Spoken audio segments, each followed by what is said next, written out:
আসসালামু আলাইকুম সুপ্রিয় শিক্ষার্থী বন্ধুরা, কি অবস্থা? কেমন আছি আমরা সবাই? আশা করি সকলেই ভালো আছি এবং আপনাদের দোয়াতে আমি আছি আলহামদুলিল্লাহ ভালো।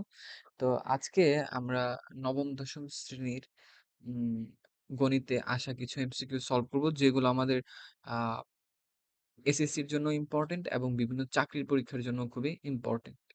ঠিক আছে, এগুলো বিভিন্ন পরীক্ষাতে খুবই এসে থাকে। সো আমরা চলেন দেরি না করে শুরু করি। দেখেন, প্রথম যে ম্যাথটা আমাদের দিয়েছে, প্রথম ম্যাথটা কি বলেছে?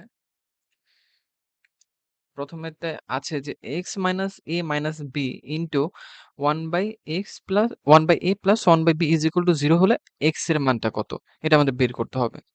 তো চলেন আমরা শুরু করি। তো দেখেন, আছে X minus A minus B into one by A plus one by B is equal to zero. So এই পার্টটুকু যেহেতু গুণাকারে আছে, তাহলে এটা এই পাশে নিয়ে কি করে দিতে পারি, আমরা ভাগ করে দিতে পারি। তাহলে হবে X minus A minus B equal to zero by 1 by a plus 1 by b। তো 0 ডিভাইডেড বাই সামথিং মানে কি? হবে 0। 0 ডিভাইডেড বাই সামথিং মানে 0। সো তাহলে এখান থেকে আমরা লিখতে পারি x minus a minus b is equal to 0। তাহলে x সমান হবে a প্লাস b।